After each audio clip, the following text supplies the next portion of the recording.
오늘도 우리 주님은 이 자리에 임재하신 줄 믿습니다. 여러분 한 분 한 분을 사랑하시고 오늘도 큰 은혜로 축복하실 줄 믿습니다. 여러분 신앙생활만큼은 반드시 성공하셔야 됩니다. 우리가 이 세상을 살아가면서 이런저런 일을 하면서 때로는 내가 원하던 일들이 안 될 수도 있고 실패할 수도 있지만은 신앙생활만큼은 반드시 성공해야 됩니다. 왜 그렇습니까? 신앙생활의 성공은 나의 인생의 성공이기 때문에 그런 것입니다. 여러분 처음에 예수 믿고 정말 감격하면서 신앙생활을 했던 그 주님을 만난 그 감격이 주님 나라 가는 그날까지 이어져야 되는 것입니다. 우리의 삶의 여정은 끊임없는 영적 전투를 벌이고 있습니다. 항상 우리 성도님들은 이 영적 전투에서 승리할 수 있기를 예수 이름으로 축원합니다. 성경에 의하면 우리가 살고 있는 이 시대가 어느 시대냐? 말세 중에 말세라는 것입니다. 이제 주님 오실 날이 정말 가까운 그런 시대에 우리는 살고 있습니다. 이 말세의 징조 가운데 두드러지게 나타나는 것은 바로 사랑이 식어지는 것입니다. 여러분 마태복음 24장 9절로 12절 말씀 보면 그때 사람들이 너희를 환난에 넘겨주겠으며 너희를 죽이리니 너희가 내 이름을 위하여 모든 민족에게 미움을 받으리라. 그때 많은 사람이 시험에 빠져 서로 잡아주고 서로 미워하겠으며 거짓 선지자가 많이 일어나 많은 사람을 미혹해 하겠으며 불법의 성함으로 많은 사람의 사랑이 식어지리라. 이 마지막 때의 징조가 여러 가지가 나타나지만 이 사랑이 식어진다는 것입니다. 그러니까 처음에 하나님을 뜨겁게 사랑하며 그렇게 기쁨으로 신앙생활을 했었는데 세월이 지나면서 이 사랑이 식어져 간다는 것입니다. 그래서 우리가 정말 마지막 때에 무엇보다도 더 중요한 것은 사랑으로 충만한 신앙생활이 돼야 될 줄로 믿습니다. 여러분 어제도 우리 그레이스 인카운터 주말 수양에 참석한 우리 성도들 안수하는 가운데 성령이 임하고 또 방언의 은사도 받고 또 가지가지 은사도 받은 줄 믿습니다. 이 성령의 역사가 강하게 나타나는 그런 교회였습니다. 이렇게 에베소 교회는 말씀으로 충만하고 사랑으로 충만하고 기도로 충만하고 성령의 역사가 강하게 나타나는 이런 교회였습니다.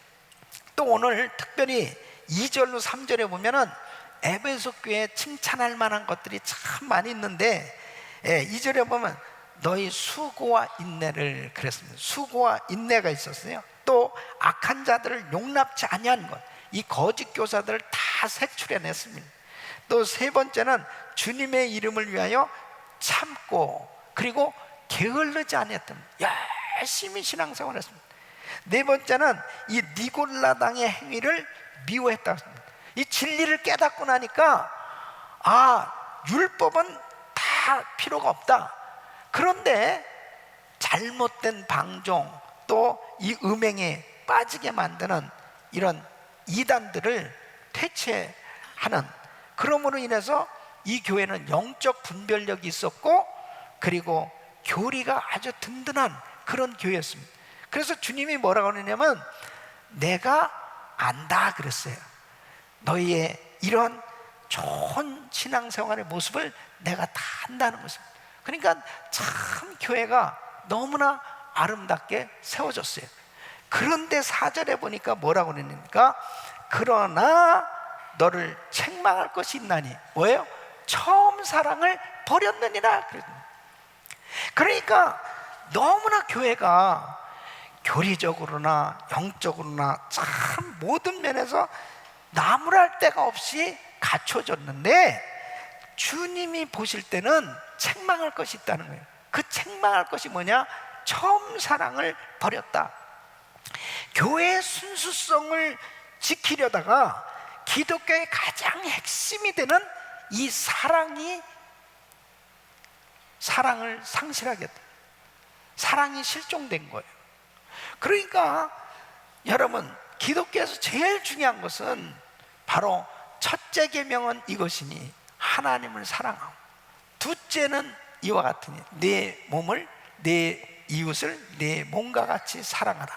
그래서 하나님을 사랑하고 이웃을 사랑하는 것, 이것이 기독교의 가장 핵심인 것입니다.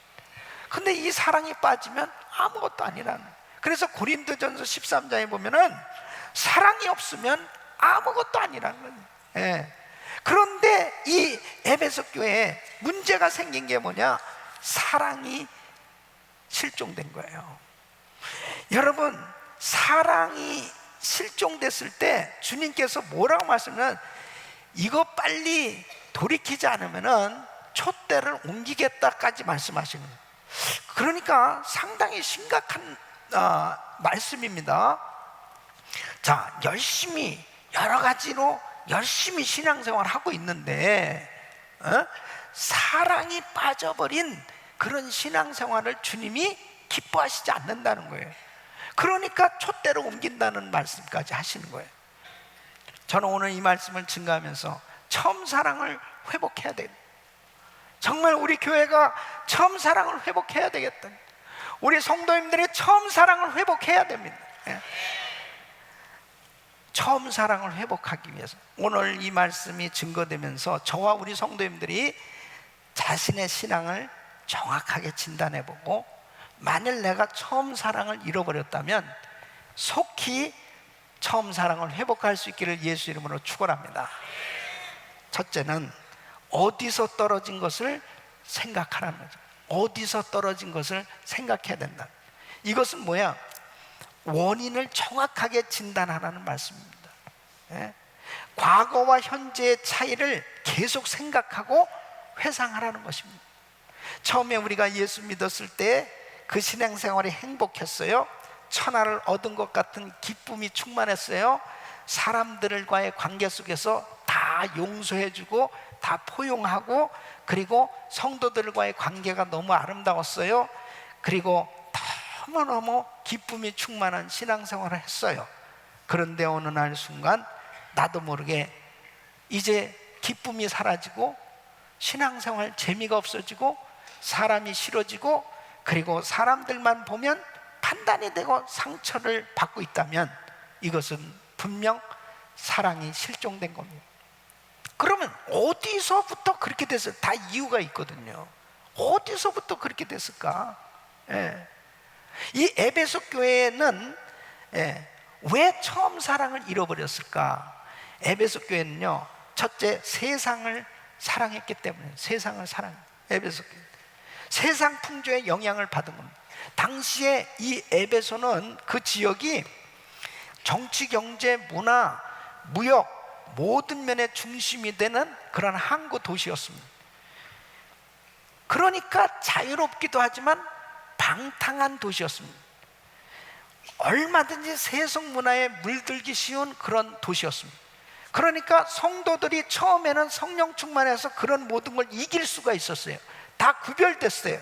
근데 시간이 지나면서 자연스럽게 세상을 사랑하기 시작합니다. 세상을 짝하기 시작합니다. 그러니까 우리가 신앙생활 하면서 처음 사랑을 경험했을 때는 세상은 간 곳 없고 구속하신 주만 보여요. 그러면서 뭐든지 이렇게 세상을 이길 수 있는 그런 능력이 생겨지는 거예요.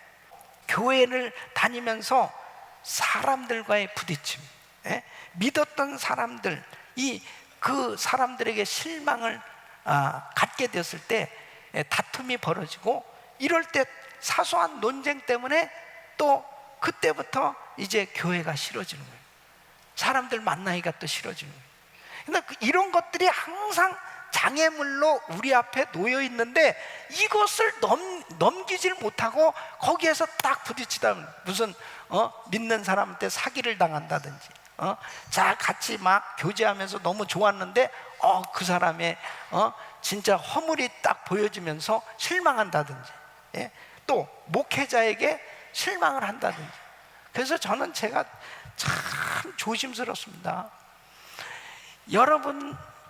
제가 여러분들하고 이게 걸린다고 생각해 보세요. 목사님에 대해서 안 좋게 생각한다. 그러면 은혜가 되겠어요? 앉아가지고 말은 잘하네, 말은 잘하네 그러면서 마음문이 딱 닫혀 있을 거 아니에요. 그래서 내가 진짜 조심스러운 거예요.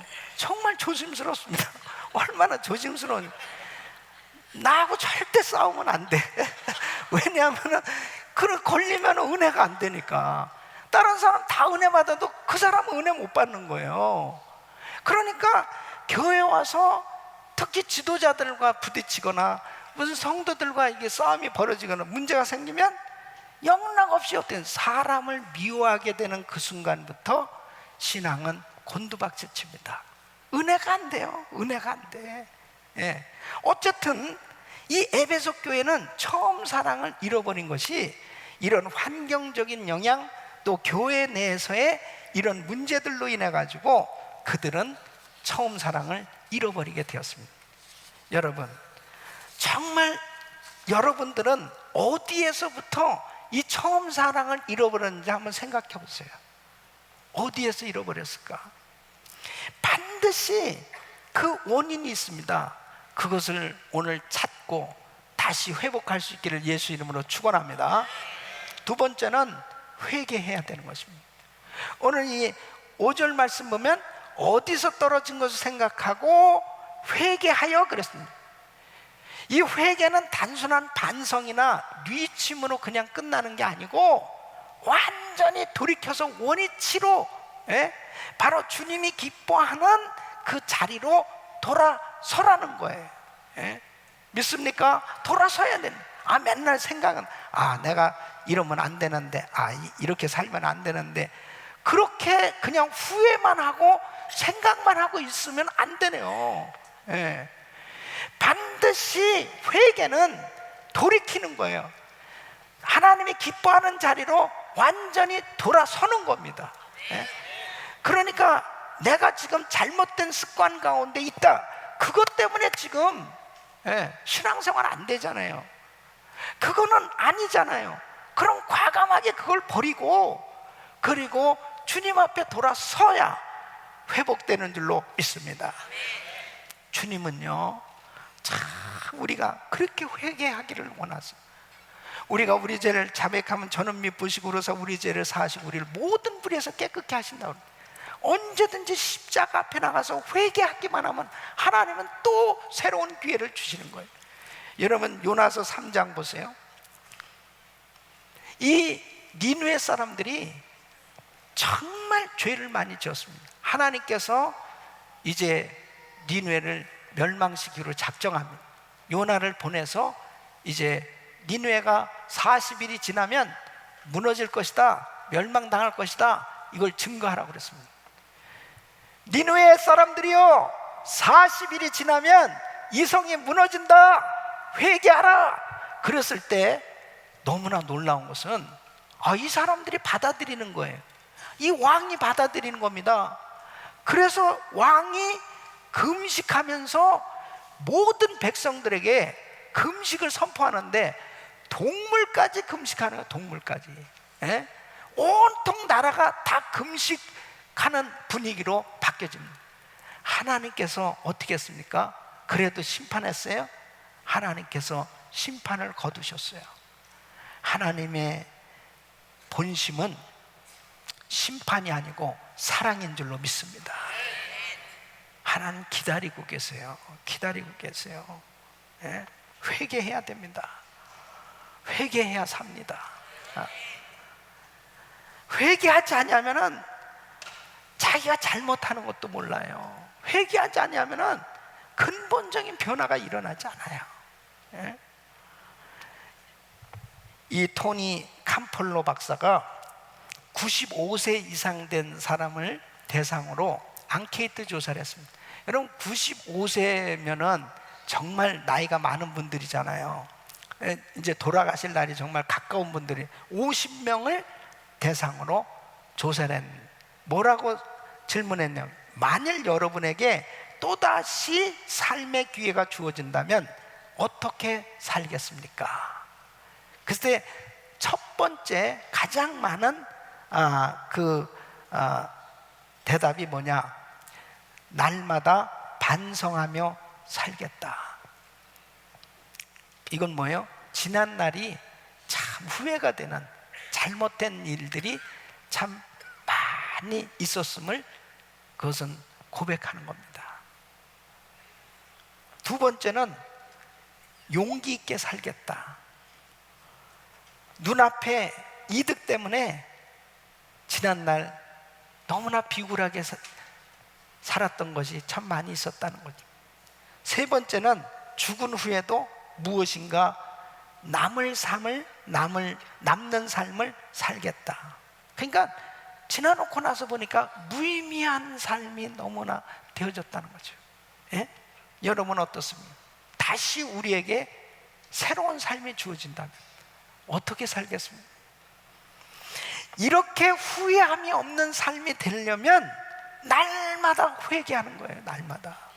예? 여러분, 날마다 회개하는 사람은 어떻겠습니까? 아, 내가 왜 그 사람을 미워했냐? 그 뭐 미워할 필요 뭐 있어? 그리고 미워하는 것은 이건 살인이라고 그러는데 주여 용서하게 하여 주시오. 회개하잖아요. 그러면 자기를 항상 돌아보게 됩니다. 항상 자기를 돌아보니까 늘 나 이렇게 살면 안 되는데, 나 이거 끊어버려야지, 나 이거 하나님 싫어하시는 일을 내가 하고 있네, 이건 내가 하지 마야지. 이 회개하잖아요. 그러면 항상 자기를 돌아보고 그 다음에 하나님이 기뻐하는 생각으로 충만하니까 그 사람은 후회함이 없는 삶이 되는 거예요. 아멘. 그러니까 이 회개한다는 것은 기독교에서는요 축복입니다. 축복. 예. 날마다 회개하면서 사네. 날마다 회개하며 살 수 있기를 예수 이름으로 축원합니다. 그래야만 여러분 하나님이 기뻐하는 처음 사랑을 되찾을 수 있어요. 그럴 때 후회함이 없는 인생이 될 수 있어요. 그러나 회개하지 않아 보세요. 얼마나 교만한 자입니까? 자기가 얼마나 잘못하면서 남만 계속 지적하는, 저것 때문에 잘못, 저게 문제고 저게 어떻고 계속 그러는 거예요. 그러니까 결국 기쁨도 없고 감사도 없고, 그리고 근본적인 변화가 일어나질 않습니다. 회개하지 않으니까. 여러분, 회개하는 사람이 승리하는 줄로 믿습니다.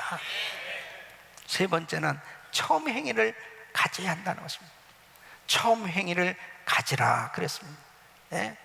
처음 행위를 가지라. 이것은 처음 사랑을 찾으려는 수고와 노력을 하라는 것입니다. 여러분, 잠언 8장 17절 보면 나를 사랑하는 자들이 나의 사랑을 입으며 나를 간절히 찾는 자가 나를 만날 것이니라.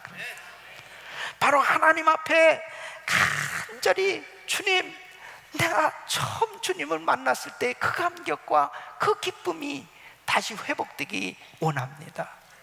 하나님, 그 사랑으로 충만하기를 원합니다. 그렇게 하나님 앞에 더욱더 간절히 사모하며 그 처음 행위를 가질 수 있기를 예수 이름으로 축원합니다. 리차드 칼슨 박사는 사랑은 사소한 일에도 상처를 입는다는 이 책으로 베스트셀러가 됐는데, 사람들은 참 사소한 일에 목숨을 건다는 거죠. 대부분 인간관계에 있어서, 특히 부부관계에 있어서 큰 문제는 진짜 큰 문제 때문에 문제가 생기지 않는다는 거예요. 예를 들어서 정말 그 집에 아이가 지금 아픈 거예요. 굉장히 심각한 수술을 해야 될 지경에 놓였어요. 그렇게 되면 그 부부가 일반적으로 그 아이 때문에 더 열심히 기도하고, 그 다음에 그 아이가 치료받기 위해서 부부가 열심으로 그 아이를 돌보고, 그러면서 서로 더 하나가 돼서 사랑하며 그 문제를 해결한다는 거죠. 그런데 일반적으로 부부가 다투는 경우를 보면 진짜 사소한 것 때문에 싸움이 벌어진다는 거예요. 남편이 어느 날 양말 한 짝을 던졌어요. 당신 가정교육을 어떻게 받았길래 그렇게 내가 허구한 날 얘기하는데 이게 안 고쳐지네. 이거 하나도 제대로 못하는 사람이 무슨 큰일을 하겠다고 이렇게 말이 나오는 거예요. 양말 하나 던진 것 때문에 가정교육이 나오고 큰일이 나오고 마음의 상처를 받는 거예요. 자존심 팍 상하는 거예요. 그러니까 그 소리 듣고 또 가만히 있습니까? 너는 가정교육이 잘 됐냐? 너는 잘 됐어? 그래서 그 모양이야? 그래가지고 양말 하나 던진 거 가지고 둘이서 전쟁이 벌어집니다. 진짜 큰 문제 때문에 싸우는 거는 없다는 거죠. 그렇게. 그러니까 사람은 사소한 일 때문에 이렇게 상처를 받고 다툼이 벌어지는데, 이러한 인간관계에 있어서 사소한 일을 부딪히지 않는 방법이 뭐냐? 이 리차드 칼슨 박사는 이렇게 얘기하거든요. 처음처럼 행동하면 된다는 거예요. 처음처럼 어떻게 했냐? 부부가 처음에 연애하고 처음에 만났을 때는 음식을 먹어도 아주 거룩하게 이쁘게 먹는다. 처음에 만날 때는 우리가 함부로 하는 사람 없잖아요. 다 아주 결혼하고 나서 막 먹어. 처음 행위를 가지라는 거죠. 그러니까 우리 성도님들끼리도 가까워질수록 서로 조심할 필요가 있어요. 예? 서로 성도들 간에도 처음에 딱 만났을 때 얼마나 존중해 줍니까? 새 가족을 만났을 때 함부로 안 하잖아요. 좋은 얘기만 하잖아요. 그런 그 처음에 만났을 때 그 처음 좋았던 그 마음, 그 감정, 이런 것들을 항상 생각하면 그런 사소한 문제가 생겨지지 않고, 사소한 문제 때문에 심한 그런 싸움이 벌어지지 않는다는 거죠. 여러분, 처음 행위라는 게 참 중요합니다. 이 첫사랑 7절 말씀 보면, 귀 있는 자는 성령이 교회들에게 하신 말씀을 들을지, 이기는 그에게는 내가 하나님의 낙원이 있는 생명나무의 과실을 주어 먹게 하리라. 이기는 자는, 이긴다는 것은 하나님의 음성을 듣고 믿음으로 순종하는 자는, 그런 뜻입니다. 순종이 바로 이기는 줄 믿으시기 바랍니다. 바로 제자리로 돌아오세요. 제자리를 바로 서세요. 그렇게 예배를 기쁨으로 충만하게 드렸던 그 모습, 그렇게 기쁨으로 주를 사랑하면서 전도하고 그렇게 예수님을 자랑하던 그 모습, 하나님 앞에 드려도 부족하고 늘 드리는 것이 기쁨이 충만했던 그 모습으로 돌아오십시오. 바로 정말 주님만 생각하면 눈물이 나고 그 영원한 천국을 생각하면 감격스러운 그 모습으로 돌아오십시오. 바로 여러분이, 이 세상은 끊임없이 여러분을 미혹하고 유혹하고 그 기쁨을 다 빼앗으려고 마귀는 역사하지만, 여러분이 정말 그 주님 앞에 처음 행위를 가지려고 몸부림친다면 우리 성령님이 도와주실 줄로 믿습니다. 사랑하는 성도 여러분, 부부지간에 어려운 일이 생겼다고 합니다. 그렇게 사랑하고 정말 아름답게 참 가정을 이뤘던 부부가 이제 깨어질 위기에 처했답니다.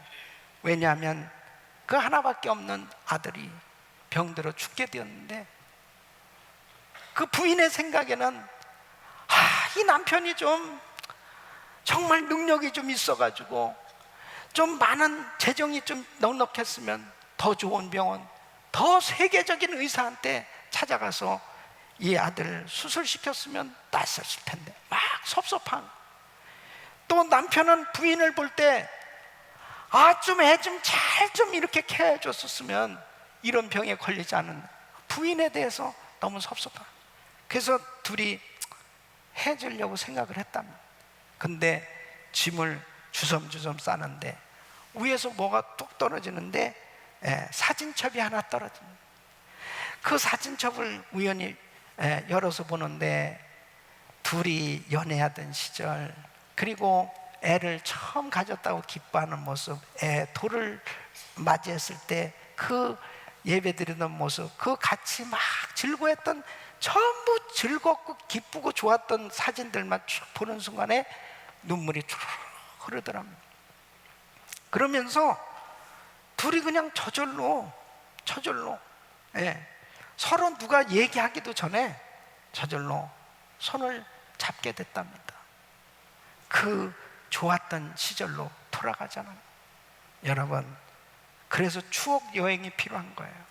가끔 프로포즈했던 그 장소, 같이 참 사랑을 나누고 사랑의 언약을 다짐했던 그 장소, 또 영적으로 보면 우리가 은혜 받았던 그 장소, 또 하나님의 그 놀라신 은혜의 감격을 체험했던 그런 장소들을 되새기면서 하나님이 얼마나 나를 사랑하고 우리 가정을 얼마나 사랑하시는지 그 사랑을 기억하면서 하나님이 기뻐하는 자리로 돌아서기를 예수 이름으로 축원합니다.